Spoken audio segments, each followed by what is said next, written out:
അവിടെ വന്ന് ഈ തെരച്ചിൽ നടന്നുകൊണ്ടിരുന്ന സമയത്ത് മന്ത്രിമാരവിടെ വന്നല്ലോ, വന്നിട്ട് തെരച്ചിൽ നിർത്തിവെപ്പിച്ചല്ലോ. ഒരൊറ്റയാൾ പോലും ഇതിനടിയിലില്ല, ഒന്നുമില്ല എന്ന് ആണമിട്ട് വകുപ്പ് മന്ത്രി തന്നെ മാധ്യമങ്ങളോട് പറഞ്ഞല്ലോ. തെരച്ചിൽ നിർത്തി ഹിറ്റാച്ചിയുമായി അവർ പുറകോട്ട് പോകേണ്ടി വന്നല്ലോ. അപ്പോൾ ഈ ബോഡി അകത്ത് കിടക്കുകയാണ്. മണ്ണിനടിയിൽ ഒരു പാവപ്പെട്ട സ്ത്രീ ശ്വാസം മുട്ടി ഭരിച്ചുകൊണ്ടേയിരിക്കുകയാണ്. ആ സന്ദർഭത്തിലാണ് ഈ ക്രൂരമായ നടപടി ഉണ്ടായത് എന്ന് അറിയണം. 1.5 മണിക്കൂറാണ് ലേറ്റായത്.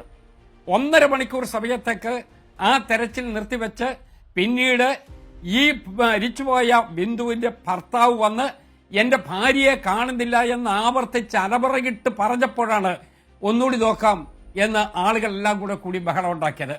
അതിനുശേഷമാണ് ഈ തെരച്ചിൽ വീണ്ടും നടത്തിയത്. ആ തെരച്ചിലാണ് ഈ ഡെഡ് ബോഡി കിട്ടിയത്.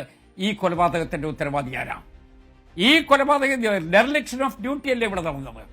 ഒരു ഉത്തരവാദിത്തത്തിൽ മന്ത്രി നേരിട്ടെത്തിയിട്ടില്ലെന്ന് വരിയിൽ താഴെയുള്ള ഉദ്യോഗസ്ഥരെന്ന് വേണമെങ്കിൽ പറയാം. മന്ത്രി നേരിട്ടെത്തിയ മന്ത്രിയല്ലേ ഇതിലെല്ലാം ഉത്തരവ് കൊടുക്കുന്നത്, മന്ത്രിയല്ലേ ഇതിലെല്ലാം വിശദീകരിച്ചത്.